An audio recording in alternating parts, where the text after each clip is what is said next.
अस्सलाम वालेकुम जी, welcome back to my channel. I hope you all are doing well and great. ENG 504 का lesson 32 हम आज स्टार्ट करेंगे। लैंग्वेज अवेयरनेस एंड L1 यानी कि फ़र्स्ट लैंग्वेज। गला ख़राब है, आप लोगों को मैनेज करना पड़ेगा इसी वॉइस के साथ। स्टार्ट करते हैं विदाउट टाइम वेस्टिंग। टॉपिक 188 से 193 तक कवर किया गया है। ईजी लेक्चर है। सिर्फ इसमें यही बताया गया है कि फ़र्स्ट लैंग्वेज अगेन जो है वो किस तरह से हम यूज़ करते हैं जब हम L2 सीख रहे होते हैं और कितनी ज़्यादा हेल्पफुल है, वही सारी बातें हैं। और उसके अलावा हम एक न्यू कॉन्सेप्ट लैंग्वेज अवेयरनेस के बारे में पढ़ेंगे। ठीक है, पहले तो देख लेते हैं। यहाँ बताया गया कि learners are more likely to switch to first language in their inner speech when confronted with a difficult task. क्या बताया गया है कि लर्नर जो होता है वो ज़्यादातर फर्स्ट लैंग्वेज की तरफ स्विच करता है अपने इनर थॉट्स में, यानी कि सेल्फ टॉक। मैंने आपको बताया था कि हम खामोशी में खुद से बात कर रहे होते हैं। तो when confronted with a difficult task यानी कि जब वो किसी चैलेंजिंग टास्क फेस करता है, ठीक है, तो वो मोस्टली क्या करता है कि अपनी फर्स्ट लैंग्वेज की तरफ स्विच करता है। उसके अलावा the early development stages learner have to resort to L1, the only available resource to organize and process new information। अब यहाँ पर क्या बताया गया है, L1 की इंपॉर्टेंस बताई गई है कि इनिशियल स्टेज ऑफ लर्निंग जो होती है उसके दौरान L1 ओनली सोर्स है जिसकी मदद से वो ऑर्गेनाइज करता है, अंडरस्टैंड करता है जितनी भी इंफॉर्मेशन होती है। ठीक है, this resorting is critical for the learner to understand, contextualise and respond to new language. यानी कि ये जो उसकी डिपेंडेंस होती है फर्स्ट लैंग्वेज के ऊपर, ये एक तरह से क्रूशियल है जो कि हेल्प करती है लर्नर की इंफॉर्मेशन लेने में, इंटरप्रेट करने में और आगे जो नई इन्फॉर्मेशन है उसको रिस्पॉन्ड करने में जो है वो हेल्प करती है। ठीक है, उसके अलावा encouraging them to use L1 inner speech allow them to crucial time and space to develop their inner speech in second language until they are able to manipulate tools of both languages। अब यहाँ पर बताया गया है कि L1 inner speech जो होती है बेसिकली उसको इनकरेज करती है, एक तरह से उसे क्रूशियल टाइम और स्पेस देती है कि वो इनर स्पीच सेकेंड लैंग्वेज में भी डेवलप करे until they are able to manipulate tools of both language, जब तक कि वो दोनों लैंग्वेजेस में माहिर ना हो जाए। ठीक है, उसके अलावा L1 फैसिलिटेट करती है सेल्फ रेगुलेशन को, फंक्शन को, लर्नर के लर्निंग प्रोसेस को जो है मैनेज करने में मदद करता है। It maintain the vital dialect relationship between speech and thoughts, ये मैनेज करता है important connections between speech and वो वाले थॉट्स जो कि फर्स्ट लैंग्वेज में हम इनर स्पीच में यूज़ कर रहे होते हैं। ठीक है, उसके अलावा it is best utilized rather than denied existence in L2 classrooms. तो यहाँ पर बेसिक बात जो बताई गई है कि उन्होंने कहा है कि फर्स्ट लैंग्वेज को भी यूज़ करना चाहिए बजाय इसकी कि आप इसको इग्नोर कर दें L2 इन्वायरमेंट में या L2 क्लासरूम्स में। तो यहाँ पर आपने देखा कि L1 की ही इंपॉर्टेंस बताई जा रही है। बताया जा रहा है कि हम इनर स्पीच में जब भी जाते हैं, हम खुद से बात करते हैं, तो हम मोस्टली जो है वो अपनी लैंग्वेज में मतलब समझने की कोशिश करते हैं एंड देन उसको ट्रांसलेट करते हैं जो लैंग्वेज हम सीख रहे होते हैं। तो यहाँ बेसिक चीज़ जो थी वो L1 की इंपॉर्टेंस बताई गई है L2 सीखते हुए। अब हमने जो है वो लैंग्वेज अवेयरनेस के बारे में पढ़ना है। पहले तो लैंग्वेज अवेयरनेस की अगर बात की जाए तो ये बेसिकली क्या होता है कि आपने अवेयर होना होता है डिफरेंट एस्पेक्ट्स ऑफ लैंग्वेज। ठीक है, अब उनमें हमारे पास ग्रामर आ जाती है, वोकैबुलरी आ जाती है। उसके अलावा कल्चरल कॉन्टेक्स्ट में किस तरह से यूज़ की जा रही है लैंग्वेज, किस तरह से लोग उसको डिफरेंट वे में जो है वो अडोप्ट करके यूज़ करते हैं, बोलने का तरीका, तो वो सारी चीज़ें जो है उनके बारे में अवेयर होना वो हमारे पास लैंग्वेज अवेयरनेस कहलाता है। अब उन्होंने बताया कि लैंग्वेज अवेयरनेस पेडागोजिकल थ्योरी जो suggested as complementary to communicative language teaching for its unique stance between L1 and L2। यानी कि लैंग्वेज अवेयरनेस पेडागोजिकल थ्योरी जो है वो एक तरह से एक तकमील के तौर पर काम करती है कम्युनिकेटिव लैंग्वेज टीचिंग के लिए। किस वजह से? अपने यूनिक स्टांस की वजह से बिटवीन L1 एंड L2, यानी कि लैंग्वेज अवेयरनेस की एक तरह से स्पेशल पोजीशन जो होती है एग्जिस्ट करती है उसकी नेटिव लैंग्वेज के दरमियान और उसकी जो टारगेट लैंग्वेज होती है उसके दरमियान। ठीक है, उसके अलावा it accords value to learner social background and their L1 and capitalize learner knowledge and experience of L1। यहाँ ये क्या बता रहे हैं? वो बता रहे हैं कि लैंग्वेज अवेयरनेस जो है वो इम्पोर्टेंस या आप कह सकते हैं वैल्यू देती है लर्नर की सोशल बैकग्राउंड को और उसकी नेटिव लैंग्वेज को, और उसके अलावा क्या करता है कि ये एक तरह से बनाता है यूज़ उसकी एग्जिस्टिंग नॉलेज का और एक्सपीरियंस का उसकी नेटिव लैंग्वेज के। ठीक है, उसके अलावा it emphasize person sensitivity and conscious awareness of language nature and role in human life, है कि लर्नर की नीड्स पर जोर डालता है। ठीक है, कि वो जो है वो इन फ्यूचर लैंग्वेज को किस तरह से यूज़ करेगा वगैरह वगैरह। ठीक है, पर्सन सेंसिटिविटी आप कह सकते हैं कि पर्सन नीड्स जो होती हैं, उसके अलावा आप कह सकते हैं कि इमोशंस फीलिंग्स वगैरह होती हैं। उसके अलावा कॉन्शियस अवेयरनेस जो होती है लैंग्वेज नेचर की और रोल की उसकी ह्यूमन लाइफ में, तो उसके ऊपर जो है वो जोर डालता है।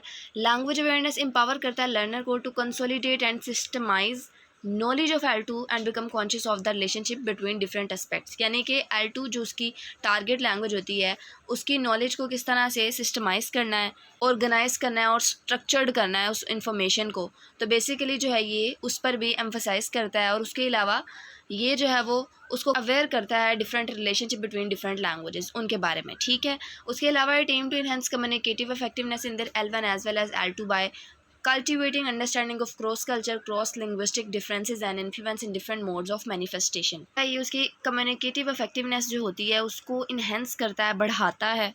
तो बेसिक चीज़ जो है वो आप कह सकते हैं कि उसकी कम्युनिकेशन गोल जो होता है, स्किल जो होता है, उसको इम्प्रूव करता है L1 में और साथ ही साथ L2 में। किस तरह से? By cultivating understanding of cross culture, यानी कि क्रॉस कल्चर जो होता है, डिफरेंट कल्चर में डिफरेंट लैंग्वेजेस किस तरह से यूज़ होंगी, तो उनकी अंडरस्टैंडिंग जो है उसके अंदर पैदा करके क्रॉस लिंग्विस्टिक डिफरेंसेस, यानी कि लैंग्वेजेस के जो डिफरेंस होते हैं डिफरेंट कल्चर्स में, and influence in different modes of manifestation, जो असर होता है डिफरेंट मोड्स ऑफ मैनिफेस्टेशन, यानी कि डिफरेंट वेज से जो है वो किसी चीज़ को एक्सप्रेस करना, बताना। तो ये सारी चीज़ें जो है वो हमारे पास इसमें आ जाती हैं, ठीक है। तो बेसिक चीज़ जो है मैंने आपको बताया है कि L1 का पॉजिटिव रोल L2 में, और किस तरह से आपने लैंग्वेज अवेयरनेस के थ्रू जो है वो इनको फैसिलिटेट करना है। उसके अलावा LA is predicted on the assumption of interface between acquisition and learning. अब वो यहाँ बताना क्या चाह रहे हैं कि लैंग्वेज अवेयरनेस जो है वो एक तरह से बिल्ट होती है इस आइडिया पर कि there is a connection between language acquisition and language learning, ठीक है। लैंग्वेज एक्विजिशन क्या होता है कि बेसिकली हम कोई भी चीज़ लर्न कर रहे हैं नेचुरली, ठीक है। और लैंग्वेज लर्निंग जो होता है वो एक तरह से इंटेंशनल इंस्ट्रक्शन होती है, जो कि टीचर्स के थ्रू जो है वो डेलिब्रेट एफर्ट्स के भी थ्रू जो है वो टीचर्स देते हैं।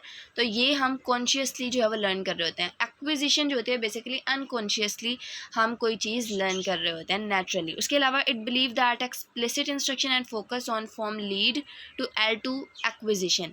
अब यहाँ पर वो एक तरह से जो है वो सजेस्ट कर रहे हैं कि एक्सप्लिसिट इंस्ट्रक्शंस जो होती हैं, जो टीचर्स के थ्रू दी जाती हैं, वो फोकस करता है लैंग्वेज के स्ट्रक्चर्स पर, फंक्शंस पर, जो कि सेकेंड लैंग्वेज सीखने में मददगार है। उसके अलावा once consciousness of particular feature is raise through formal instruction, learner continue to remain aware of the features and notice it. कि वही बात है कि एक दफ़ा फॉर्मल टीचिंग से लैंग्वेज के डिफरेंट एस्पेक्ट से वो अवेयर हो जाता है लर्नर, तो उस पर वो आहिस्ता आहिस्ता खुद ही कॉन्शियसली जो है वो अटेंशन देने लग जाता है। Taking L1 point of departure in discussion LA raise consciousness about L2, यानी कि लर्नर की नेटिव लैंग्वेज से शुरू करके जो है वो लैंग्वेज अवेयरनेस का मकसद क्या होता है कि उसकी सेकेंड लैंग्वेज में जो है लर्नर को इनकरेज करना कि वो लैंग्वेज उस लैंग्वेज में जो है वो कम्युनिकेट करे, ठीक है। उसके अलावा this meta talk that encourage reflection is expected to be a pedagogical mean to ensure that other language acquisition process operate.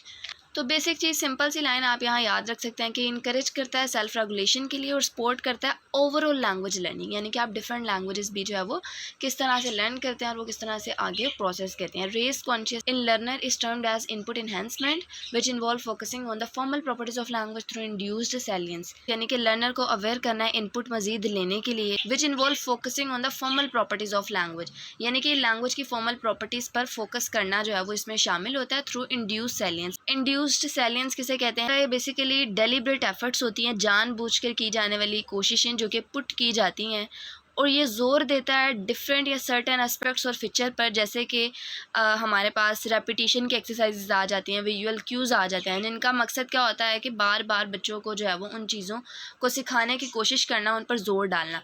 तो आप कह सकते हैं जानबूझ के या डेलिब्रेट एफर्ट के थ्रू जो है वो उन पर ज़ोर डालना सर्टेन एस्पेक्ट्स और फीचर सीखने के लिए, ठीक है। उसके अलावा उन्होंने बताया कि one of the way of inducing salience is that learner encourage to analyse and over generalise on the basis of L1 knowledge which is later used to serve as negative evidence to draw learner attention to the difference between both languages। यहाँ वो बताना क्या चाह रहे हैं कि ये जो वे होता है एक तरह से ये लर्नर को इनकरेज करता है, इस तरह से वो लैंग्वेज जो होती है उसके डिफरेंट एस्पेक्ट्स पर बार बार गौर करने की वजह से उसको बेहतर तरीके से समझ जाता है, ठीक है। उसके बाद क्या होता है कि ये सारी नॉलेज L1 की बेस पर होती है, आहिस्ता आहिस्ता ये नेगेटिव एविडेंस बन जाता है और लर्नर जो होता है वो अटेंशन देने लग जाता है to the difference between both languages, यानी कि दोनों लैंग्वेज के डिफरेंस पर जो है वो अटेंशन देने लग जाता है। उसके अलावा it enable them to appropriate their current assumption that L2 by noticing the gap between the current and target knowledge.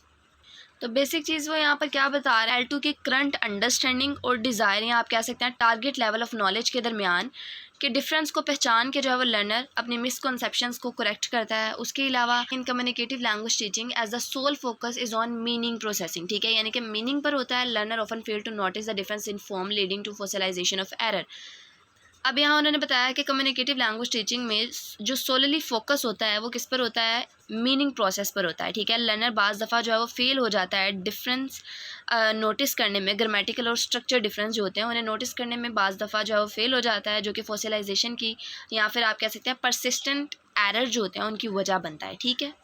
उसके अलावा वो बता रहे हैं कि drawing on L1 LA focus on form and function of L2 by exploiting a methodology that is reflexive, inductive, interactive and investigational. Language awareness जो है वो यूज़ करती है knowledge of person first language, किस लिए, स्टडी करने के लिए structure and purposes of second language, जो कि इन्वॉल्व होता है सेल्फ एनालिसिस में, रीजनिंग में, एक्टिव एंगेजमेंट में। तो ये सारी चीज़ें यहाँ बताई गई हैं।